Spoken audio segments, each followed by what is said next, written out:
Welcome to Back to the Father, a show about the journey of life focused on our final end, which is God Himself, our loving Father. And now, here's your host, Dave Palmer.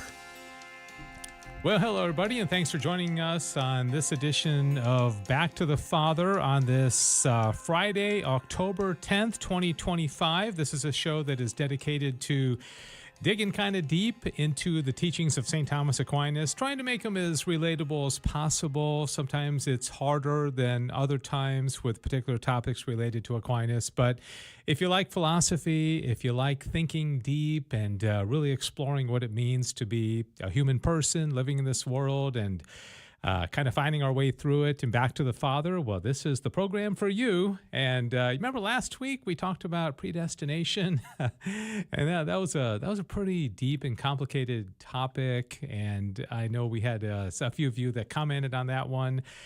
So anyways, welcome, and we're glad that you are here, whether you're watching live at 1 o'clock Central Time on Friday, or if maybe you're watching the recording some other time. At any rate, if you want to comment, we love, especially the live comments. I'll always, take notice of what you ask or what you say and make a comment about that. And if you're watching it on a recording basis and you want to get on our email list, all you got to do is email backtothefather@grnonline.com. We are kind of like, among the GRN shows, we're like the little train that could. I mean, we're just like the little show that's just on social media. But we've been doing this for a long time. And, a few little signs of life. I got an email, Cecil, today from a guy who was writing to me from the Back to the Father email, which is kind of cool. So he wrote, reached out to me. That's super fun. And it wasn't even related to the show. It was just a question about GRN, but he emailed on that. So he must have been, he's either on our email list or he's aware of, that aspect of the GRN. So let's see. So today we're going to talk about a very important topic, a very relatable and relevant topic to every single person, and that is the dignity of the human person.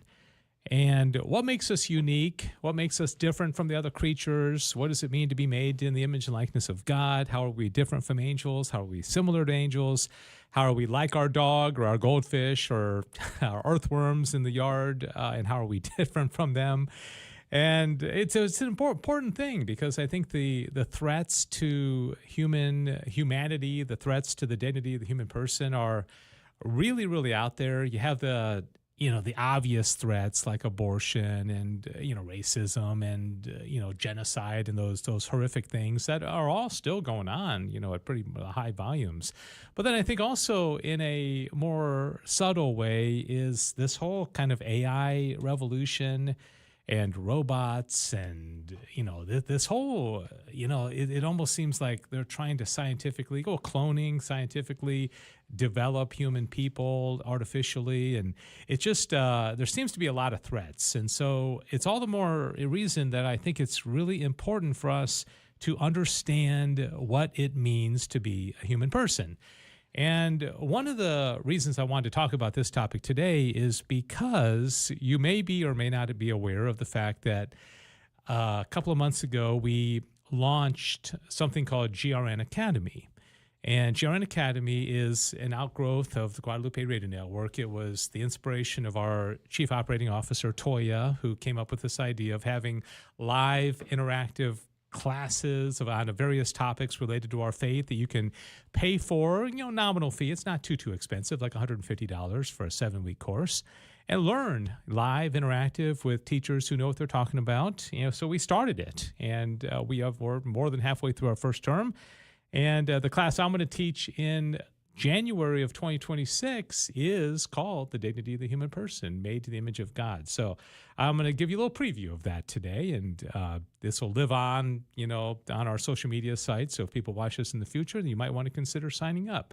I don't know if you know this, Cecil, is that, oh, by the way, hello. I always do this. Hello. I get so excited to get started that okay, there's I'm Cecil. not just a voice. I can be seen. I just don't, I'm controlling a lot of other things back here, and I'm very distracted. Sorry, this is so sidebar, but I have another monitor now in here, and I'm just like, whoa. Yeah. So so many things to look at in here. Yeah, that monitor's really kind of freaking you out a little bit. Yeah, isn't it is because I have a very small window now left in the window. Yeah, I know. I to see noticed Dave. that. So yeah, it's very interesting. You had to actually kind of move over for me to even see you. Yeah, but... I did. All right, so let me ask you, since you're the only person that I can see, although we've got a pretty good number of people that are on Omar right says now. hi, by the way. Hello, All Omar. right. Omar, have we had Omar on before? I don't know if I've seen Omar before, so All right. welcome. So I'm going to put all you people out there in social media land on the spot, and I'm going to ask Sissel the same question. How would you answer this question?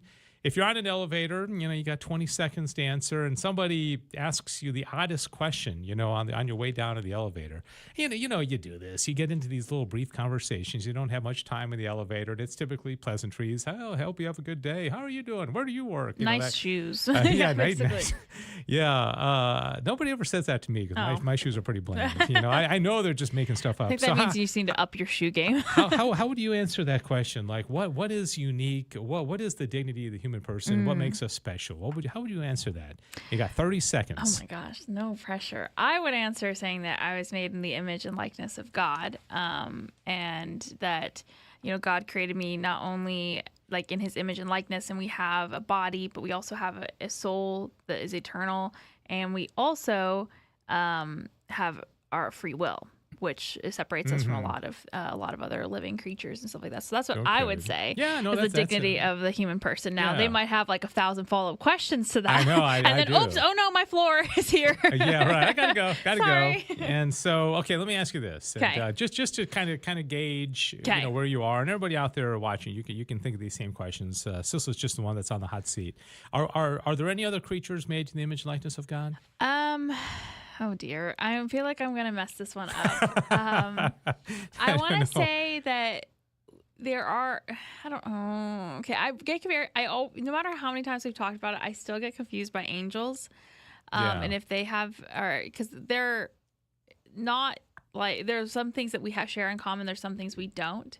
And so I don't remember if that one is one of them. All right. So that's kind of a non-answer. It is. Okay, no. And I always have to preface this by saying this is, I'm going to be speaking according to St. Thomas Aquinas. Now, there may be people that disagree with this, that don't think that angels are made to the image and likeness of God, but Aquinas would say they definitely are, because they have intellect and they have will, but your pet goldfish and dog would not, because they don't have those things.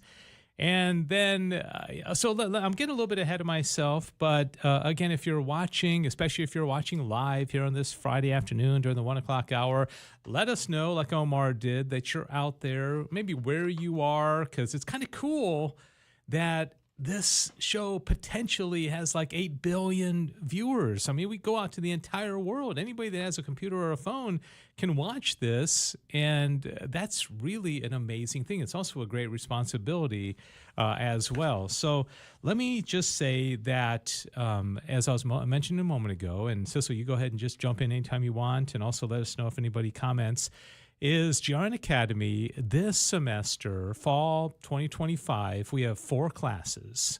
Ray Lopez is teaching a class on Aristotle's Ethics on Saturday mornings at 8 o'clock.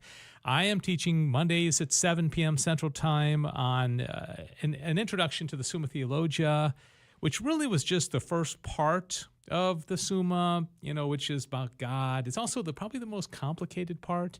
And that's, Thomas took a risk there because he starts off really deep. If you want somebody to read, 5 volumes of a book. Maybe start easy. Yeah, maybe start off easy. That's why whenever I teach, the first class, I keep it really simple because I don't want people to drop.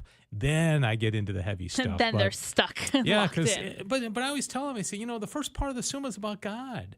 And we are not going to understand God. He's so transcendent. He's so amazing. He's so above us that it's not easy, but it's important to understand these things. And so that's what we've been going over, the transcendence of God, the attributes, the proof of His existence, and things like that. We're going to go into the Holy Trinity, which certainly isn't a light topic, and then the angels. And then in January, the class that I'm going to teach, which is the very next thing in the Summa, is Aquinas' treatise on human nature. Okay, so what does it mean to be a human being? And if I were to tell you, okay, I just bought a new car, and somebody says, well, what are the parts of the car? What makes it run? And you say, well, there's a lot of things. There's an engine and a carburetor and a transmission and wheels and, a body and, that kind of thing. Have you ever thought about this? Like what are the faculties of the human person? What do we have, going on? And I almost on a daily basis kind of go through this inventory and kind of just kind of like I don't know. So, for example, we have intellect, we have will, we have passions, we have appetites, we have senses, interior and exterior senses, and two different kinds of appetites. We have sensitive appetites, like drawn to things like cake or sleep or sexual desires, and then we have intellectual appetites, which is the will. So we're really a fascinating and complicated creature, and we are like the brute animals, and we are like angels. We're just right there in the middle, and we have this spiritual soul like no other creature has, and so it's fascinating, and that's also what makes us complicated and makes our lives kind of difficult, is because we do have a lot going on, and we're living in this world, but we're aspiring to the next, or aspiring to something spiritual. So if you're fascinated by the human person and you just want to learn more about who we are, our nature, and how it all kind of works together with all the different faculties of the human person, well, this class may be for you. And I think even today, you could register for this class. Wow. There's only going to, Lisa had it set up today. And so if you go to grnonline.com/academy and then click on registrations, I believe you can sign up. It'd be so cool if a few people from Back to the Father signed up for this class. Now you're saying, well, I didn't enroll in your class this semester on, the first part of, Prima Pars. Can I just jump into human nature? Absolutely. I mean, I think it would be advantageous to have had this information that we learned this, but it's okay. I'm going to treat it totally standalone. I'm sure, most of the 13 students I'm teaching right now probably will enroll in the new class. But go check it out. And if you're interested, $25 registration fee, and then $149 for the class, which is going to be 7 weeks in a row on Monday evenings at 7 o'clock Central Time. Let's see. So I mentioned Aristotle's Ethics with Ray Lopez, my class on the Summa. We had Angels and Demons with Adam Bly and Debbie Georgiani. That was a very popular class. Had like 40 people enrolled. And then the last class was Communication Skills for Catholic Apologetics by Steve Gleason, and that was a really cool class as well. So all of those teachers are going to be back in the spring, and we're going to add Julie Carrick. And Sissel, I don't know if you know about the class that Julie Carrick is going to teach. She's talking about music, how it relates to our faith. I don't remember exactly what it was called. And she's going in a whole different direction. Oh, is she? Okay, yeah. I did not know that. Yeah, no, and there's no way you would have known unless you just. I always stalk your meetings that you're in, Dave. Yeah, I'm sure she'll be on Morning Joy talking about this at some point, since she has that regular Friday segment. But she is going to teach a class that I think is really going to resonate with people. And what it is called We Share Our Story. And it's talking about how do we, first of all, formulate our faith story and then share it. Oh, that's really cool. And do you remember how Nancy? Yeah, I literally was just thinking Ward? about that. We have a lady here in Dallas who does the same thing, where she talks to people, because she's like, everyone has a faith story. Yeah. Maybe it's not like you're Saul and you fall off a horse and blinded and you're Paul now. That may not be your faith story, but it still has an impact on people. Yeah, and exactly right. And so I think she was going to do the music class, and not as many people are interested in taking a class in liturgical music, but then she has this inspiration, and she's going to do this class. So I think this is going to be very popular. And so you can sign up for her class as well if you want to. It's called We Share Our Story, which is kind of a takeoff of her Saturday 9 o'clock Central Time show, which is called We Sing Our Faith. And so if you've ever, thought, especially if maybe you're a little bit older and you want to leave a legacy with your children and grandchildren, and, this has happened even with my own mom, who I sat down with a number of years ago, and I interviewed her because I wanted to know her story. And, when people are gone, they're gone. At least, from our perspective, of course, we'll see them again, God willing, in heaven. But you can't get their story after they're gone, and so it's good for us to kind of know what our story is, then also how to communicate it. So that's going to be Julie Carrick's class come January. And let's see, Ray Lopez is going to be teaching on, we told him we don't put the word metaphysics in the title, but it has to do with Aristotle again. You know what, actually, I have the title here. So let me tell you what the classes are. I've also, just as an FYI, I've put the link to the Academy website in all of the chat boxes that we have going on. So you should be able just to copy and paste that and open it up in your browser if you want to explore some of these things too and register. Man, that is a producer of a radio show. I know. I'll tell you right Put there. some hard work into these fingers. Thank you. I appreciate that very much. So, okay, so now listen, I love Dr. Ray Lopez's title. Tell me if this resonates with you. The Unmoved Mover, Aristotle's Glimpse of God. Ooh, Isn't that like kind it. of intriguing? Yeah. That is really good. I like that. Yeah, The Unmoved Mover, Aristotle's Glimpse of God. So that's going to be Saturday mornings at 8 o'clock. And then, you're kind of learning all this, right along with everybody else. So Steve Gleason's class is called The Mass, Why, When, and Where, where he's going to go back into kind of the Old Testament, kind of prefiguration of the Catholic Mass. And so that's going to be his class. I already said we share our story. Julie says every Catholic has a story to tell, a personal testimony of God's love at work in their life. This 7-session course will guide you step by step in discovering, shaping, and confidently sharing your journey of faith. So I think that's really cool. And then, Debbie and Adam are going to be back with another class, Spiritual Warfare, Old and New Approaches to the Eternal Struggle. Ooh. Isn't that cool? So, and we have a brand new learning management system that we're buying. We got a couple of donors that are investing in this. And so this is going to be very exciting. And as I mentioned, my class is going to be called The Dignity of the Human Person Made to God's Image. So I am curious, those of you out there, if you're watching right now, does that interest you? Now, just because you say, yeah, that's interesting to me, it doesn't mean like, okay, we're signing you up. Give us $149. But I just imagine it's something we all share, the dignity of the human person. And so I'm hoping it resonates. And by the way, we're going to be on Teresa Tomio's show on Monday, Zach Allen and I, talking about these new classes. And that's why Toya wanted us to get the registration page up, because I am hoping and praying, and we all are, that some people register on this coming week. So if you want to get into any of these classes, do so quickly, because we will cap it at 30 students, except for Debbie and Adam's class will be at 60. All right, so what I want to do today is just kind of go week by week and tell you what the classes are going to be, the titles of each class, and then just go through a little bit of details about it. Obviously, we're not going to go into a lot of detail, but I want to just discuss this so you can see if this is the kind of thing that intrigues you. And I have a slide that Sissel's going to put up for each one of these. So week 1, introduction, the human person as composed of body and soul.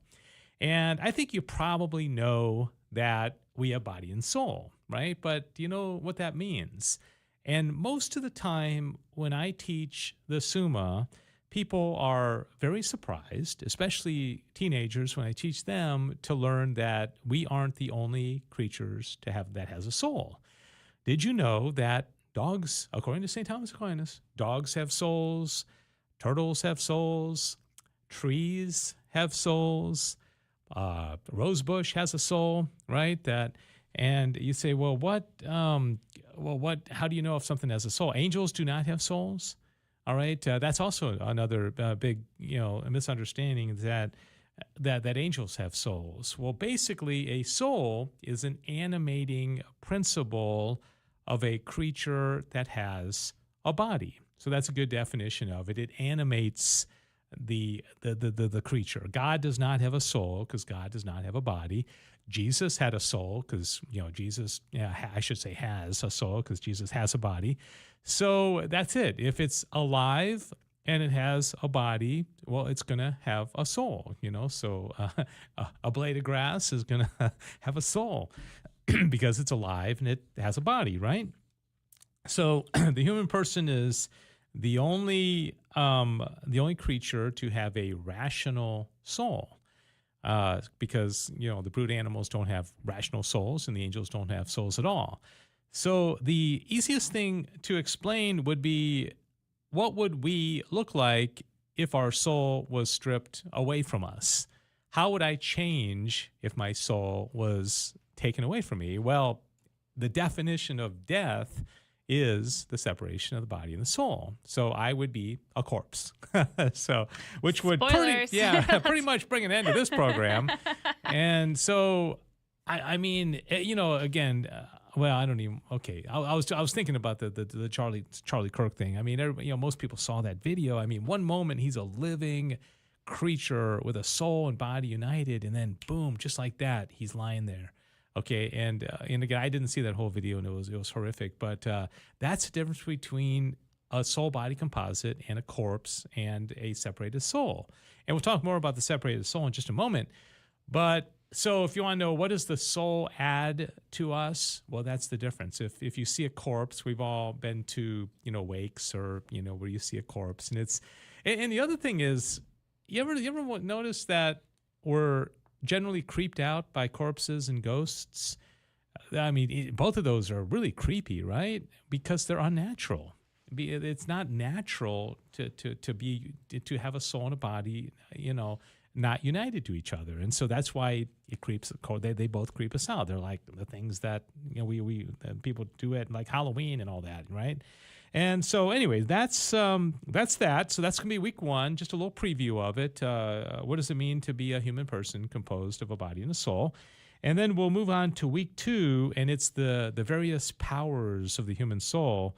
And we have a picture here, I think, of a woman running, or a man and a woman running. I'm trying to remember which. It's a man and a woman. A man and a woman running. And so I do that because I put the running because Thomas does in the Summa have a question that has to do with the powers of the soul. And again, it's like I said a moment ago, it's anything that adds to a corpse, and the difference between me now and me dead as a corpse would be the power of the soul. So that's pretty much everything: thinking, willing, talking, sensing, moving, eating, whatever you can do, laughing, communicating. So all of those things that I just mentioned would be powers of the soul. And so let's see. So we are, really amazing creatures. And so those are the powers of the soul. And we'll go over all those in class 2 of this class, the various powers of the human soul. And then week 3 is the desires of the human person. Okay, so be honest. What are you desiring right now? Okay, tell me one thing, Sissel, that you're desiring. Like a nap. Okay. Not because of this program. I need to say really quickly. I'm just tired. But it's a Friday, It's for Friday. We're getting into the mid-afternoon, and I'm just like, yeah, a nap sounds good right about now. But that's me most days, to be fair. Yeah, well, I'm kind of. I'm going to take all the merit away from my fast right now by saying this, but I'm doing some fasting today, so I'm very much desiring food, and Sissel's desiring a nap, and it's Friday, so we're desiring the end of the work week. So we are constantly desiring things, aren't we? I mean, is there ever a moment in your life when you're not like wanting something? And so these are desires, and this is what Aquinas would call the appetitive part of the human person. Okay, there's a lot of syllables. Appetitive. Yeah, appetitive. The appetites, right? You have an appetite for eating or drinking or that kind of thing, right? So, but not all appetites are physical things. We may want a pizza, or to lie in our bed, or have a drink of water or whatever. But some appetites are things like I want to get married, or I want to graduate college, or I want to get a new job, or these kind of things. These are parts of our will. It's an intellectual appetite. It's something we desire intellectually, and any creature or being that has intellect also has will. Okay, and any creature or being that has intellect and will also has can have charity, it can love. But if you don't have intellect and will, you can't do that stuff. So Aquinas would hold that dogs cannot love, dogs cannot will, because they don't have that aspect of their soul. So and then we have passions. Okay, so angels and God do not have passions, but we do. And Aquinas identifies 11 passions in the Summa. So you out there, can you think of what would be one of the passions? And this is probably something that would be good to commit to memory. There's two types of passions. There's what's called concupiscible passions, and they are love and hatred, desire, aversion, joy, and sorrow. So they're three couples, and they're opposites, right? So love and hatred, you either love something, you hate it, you the movement towards it or away from it would be desire and aversion, and then when you rest in it, you're either joyful or sorrowful. So it's like three stages of our relationship with things that we either love or hate, and those are the concupiscible passions.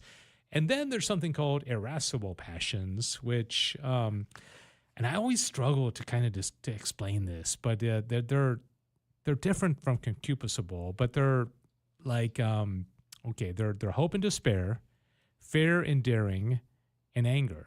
And anger is the one that doesn't have an opposite. There's nothing opposite of anger. Okay, but those are the 11. So the 6 concupiscible and the 5 irascible, and those are the 11 passions of the human soul. So we'll go over that in week 3. And moving on to week 4, human understanding, knowledge of ourselves, the created world, and God. And this is something that I love, talking about knowledge. I find it so fascinating because we don't really think about this, no pun intended. We don't really think about our knowledge. I don't think about that. But we're constantly thinking about things. We're learning. We're, having contact with the world. We're, thinking about God, or thinking of ourselves, thinking about other people or things out in the world. And so, and now Aristotle has this really interesting quote. He says, the human soul is in a sense all things.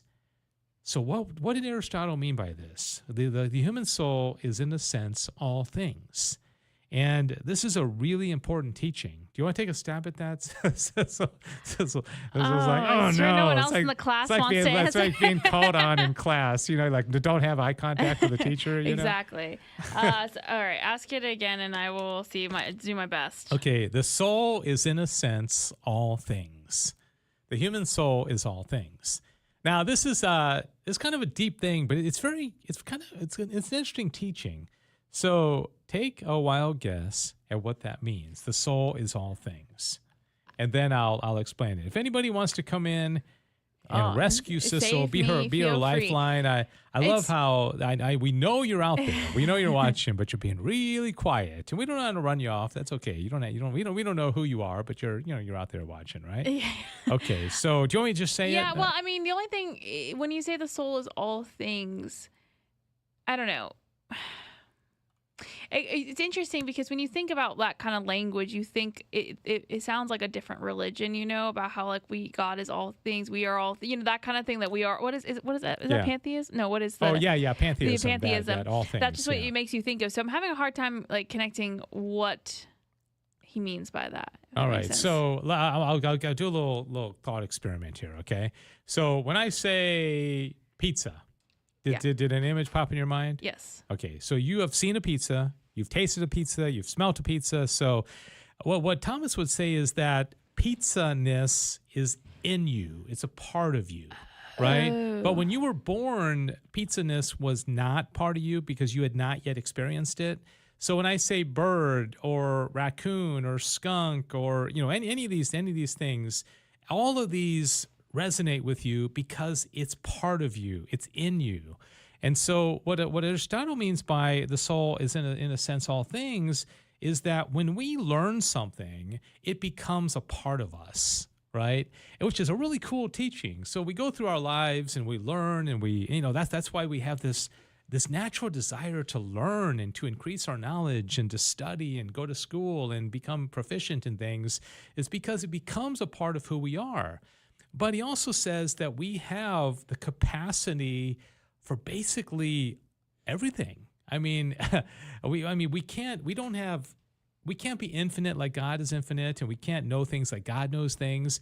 But you think about it, if you lived 1,000 years, you could learn a lot of things. So we have this potential to know a lot.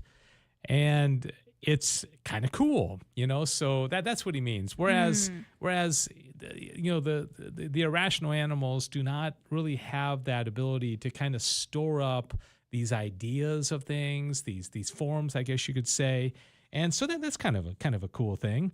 And then I will say one other thing that we'll go over in the class, and that has to do with something I've talked about in this show quite a few times, and that's the Copernican revolution in philosophy of Immanuel Kant.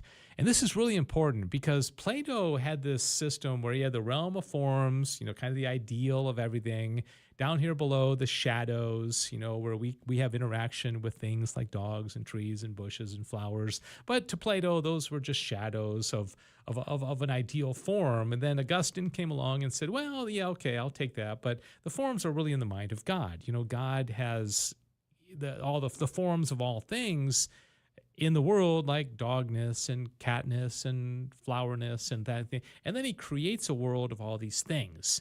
And then we get to encounter them, abstract the form, we see them with our senses, our intellect. And so really it's when we encounter something, when we discover things out in the world, we're having an encounter with the living God. Okay, so that's the model that Plato and Aristotle and Augustine and the Christian tradition has kind of done.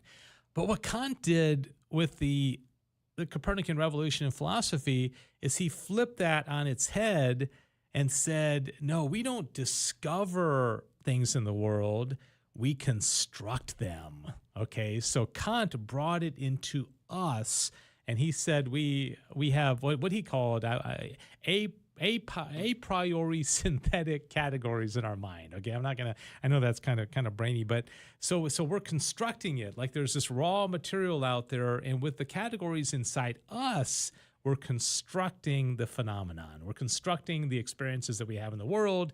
So now all of a sudden, instead of discovering the world and having an encounter with the living God through the things in the world, we are constructing it ourselves. And so in a sense, it's almost, and I don't think Kant would have said this, but it's almost like we become God. Okay, so that was a really revolutionary change in the mindset philosophically of people. And a lot of people, whether they know it or not, are very Kantian, that they think that they're the ones that are kind of, and that's where we think that we can recreate ourselves, we can make ourselves to be a man if we're a woman a man, that kind of thing, where there's a certain creative aspect that kind of we put into ourselves rather than discovering the reality of things in the world. So anyways, that's all going to be part of week 4 of the class that I'm teaching, the dignity of the human person. And then in week 5, we're going to talk about something really interesting.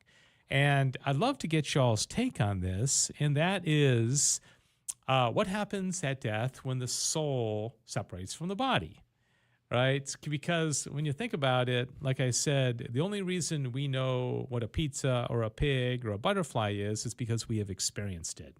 We saw it, we touched it, we smelt it, in some cases we tasted it, and whatever, used our senses, informed our intellect, and now we know these things. But now, all of a sudden, with death, you've got the body and the soul separated. So how does this soul operate? Because it no longer can see things, can no longer smell things, or anything like that. So how does it operate? Okay, anybody want to take a wild guess? Anybody by the name of Sissel? So how would you think? I mean, like what if because this is where it's kind of interesting, because Aquinas goes into so much in the Summa about that importance of having the body and the soul together, right, working together, the soul dependent upon the body because we use our senses. And now all of a sudden it's separated and we're like, okay, what happens now? So do you have any guess, or how do you think this, how does it work? That's a good question. Are we talking about like how does it work as far as like how do we continue being, or how do we like move around? No, how do you like now knowledge wise? How do you come to know something if you don't have a body? Well, Okay. Here is where my philosophy might be all mumbling together from years of doing I like this. how you qualify all I'm your just saying. answers. I'm just saying. Once we're in heaven, would we not have more knowledge then? Like that we're not having to learn it, but being with God in heaven, we would have knowledge of things. We wouldn't have to learn things. It would be kind of like, I know angels like have an infused knowledge and stuff like that. Yeah, and I'm not. No. You're exactly right. Okay. You're on the right track exactly, because there's that place in Scripture. I don't know the exact chapter and verse where Jesus was being challenged about marriage in heaven. A woman dies and she has a husband. No, one of the husband dies, and then the second, and then they say, well, who's she going to be married to in heaven? And Jesus had a very interesting response, because he said, and I'm paraphrasing, of course, he says it's going to be different in heaven. We will be like the angels. And, neither marrying nor not marrying. But he didn't mean it just in marriage, but he meant, and the way the church has interpreted this is that we will become like the angels in heaven, and that as Sissel explained, the way that we receive information is going to change. And as she mentioned, the angels do have infused knowledge. They don't have the ability to experience things with their senses because they don't have bodies, they don't have senses, and so how are they going to know what has to be infused? And so then in heaven, our ability to know things will be very different. We won't learn things little by little. And also, a lot of times people say, well, what about all the stuff we learned here on earth? What about the memories we have? When our soul is separated from our bodies, that's still going to be in there. And Thomas comes down by saying, yeah, it's still going to be there, because, memories are kind of stored in the brain, so to speak. And again, this is all speculation. I've never been to heaven, never experienced it. Some people have those, heavenly experiences. But at least that's where he comes down with it. And so the other cool thing is here, a lot of people would say, well, it must be much better to be a separated soul, because then you're like an angel. And why would you ever want your body back, right? Because we know that at the general judgment, we are going to have our body and our soul reunited again, but why would we want that, right? And how would you answer that? Why would we have our body back again? And Thomas says definitely even the souls, the separated souls in heaven, long for their bodies, because that's natural. That's who we are. We are a body and soul. And what's going to happen in heaven, according to St. Thomas Aquinas, is that we will continue to have infused knowledge even when we're reunited with our bodies. And then the glory of the soul is going to pour over and overflow into our body. And according to him, that's going to make our bodies literally glow.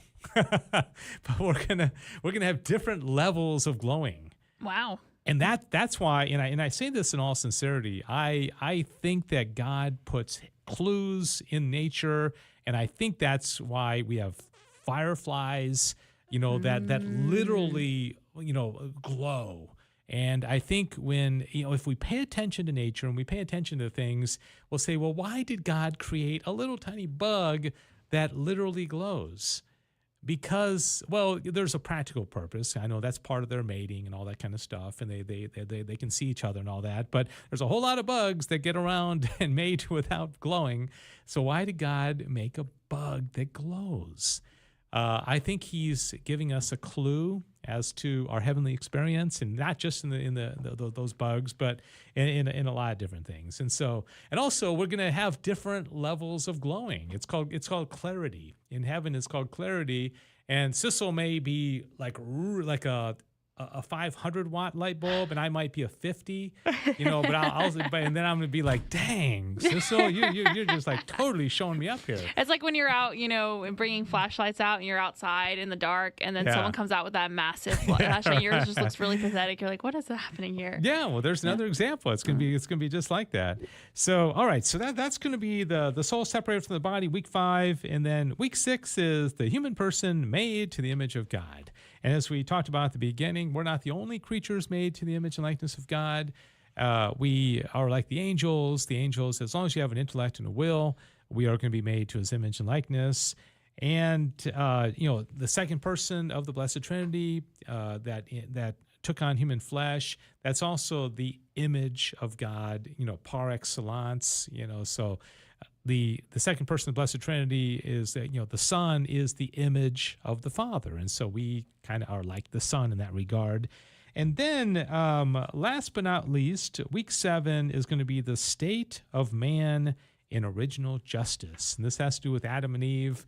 This is really a very intriguing topic that Aquinas addresses in the Summa, and that is, what were Adam and Eve like before original sin, and what did they lose? So, I mean, if you knew what they were like before original sin, they had all knowledge, so they knew everything. Okay, I mean, they're like AI walking around. I mean, that's one of the things that I think is interesting about AI, is that we will become like AI. The angels are like AI, where nowadays you just put in a search. The other day I was looking for the total population of the world. I type it in, and boom, there it is at my fingertips. And by the way, 8.34 billion people, in case you're wondering. And so the AI, I think, is also a prefiguration of what our minds will be like, where we won't have to type it in. It's just going to be there. We're going to know all things. And Adam and Eve had that. They lost it, though, because once they sinned, the intellect was darkened, the will was darkened. They also had all the virtues. They would not have died, right? So they also, interestingly, had authority over the animals, in the sense that the animals weren't all, kind of freaked out by him. I always, we have a lot of squirrels in our neighborhood, and I always notice that, like, if you see a squirrel, or pretty much any animal other than maybe a dog or a cat, they're all like afraid of you, because there isn't harmony. There isn't harmony between us and in the created world. And so there would have been that harmony where Adam and Eve had total authority over them. Cicadas would not try to attack me all the time. Yeah, I'm glad you said that, because a lot of times I teach in the Summa. Well, Thomas teaches in the Summa that being and goodness are synonymous, and so I say everything that has being is good. We've talked about this in the show before.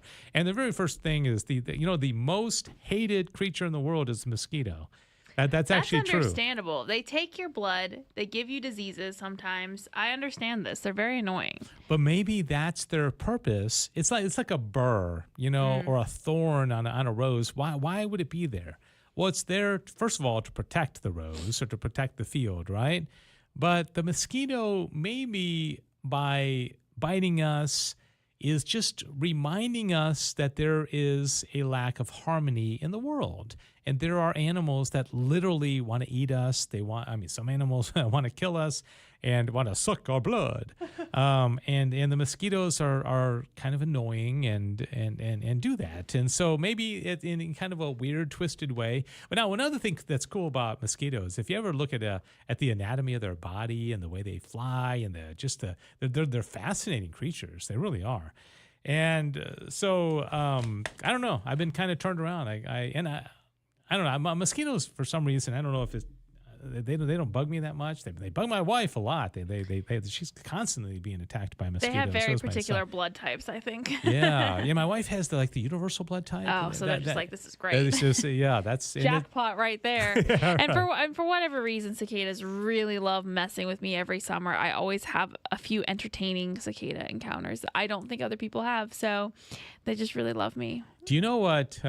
So cicadas, what do they do to you? Because they don't bite you, do they? No, what they do is, you've probably seen this before. This does happen. I know it's happened to a few people where they kind of just dive bomb out of trees sometimes. They just kind of fall out and then start flying. And I've gotten hit on the head several times by that. And then most recently, this last summer, I was pumping gas late one night, and a cicada came out of nowhere and hit me on the back and then fell.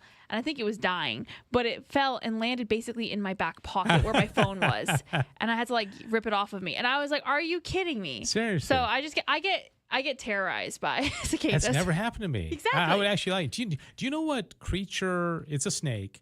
a particular kind of snake loves to eat cicadas. I think I need to get one of those pets. Well, it's a copperhead. Oh, never Okay, mind. so A copperhead cicada. Copperhead cicada. Yeah, right. Copperheads, and it goes into really an explanation of how God ordered the world so beautifully, is that he created creatures that are going to eat other creatures. For example, what is it?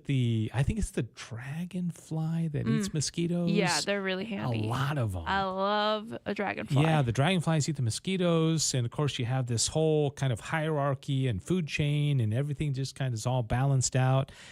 And so, all right. Well, I'll tell you what, it's 1:45, and I like to end this program early, but I would be so blessed if one of you out there, and, on social media, you can kind of see the count. You can see how many people are watching at a particular time. So we know you're out there, as I like to say during share-a-thons. And if anybody has any questions, any comments, I'd love to know what you're thinking. Did this make sense? Does a class on human nature, the dignity of the human person, does that appeal to you?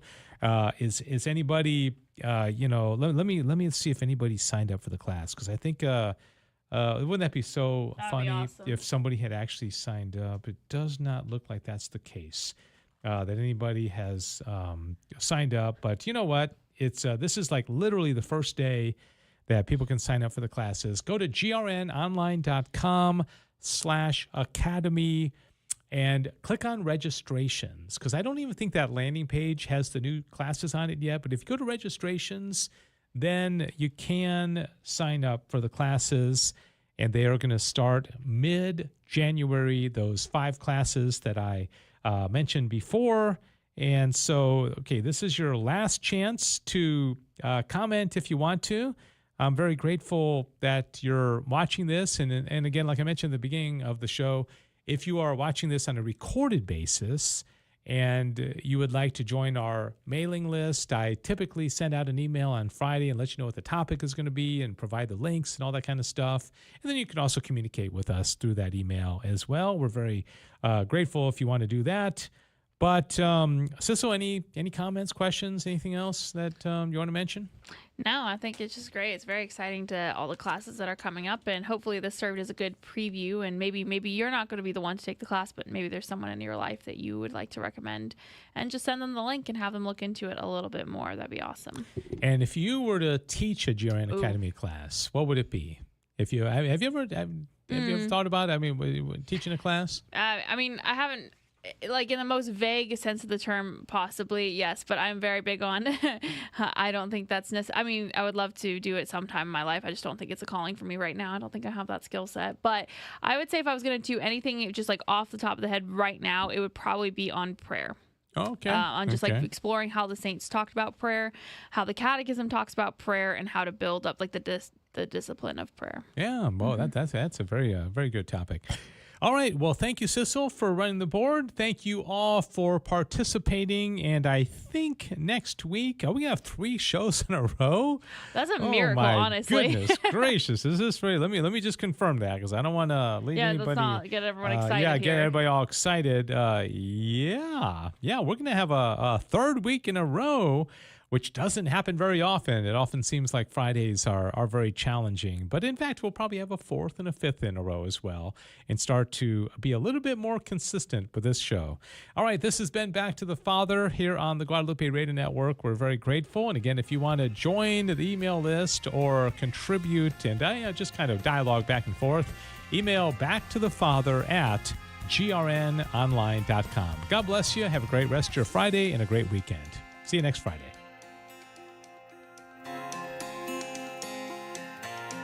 Thanks for joining us for Back to the Father. And don't forget, the glory of God is the human person fully alive. If you have comments about the show, email Dave Palmer at grnonline.com.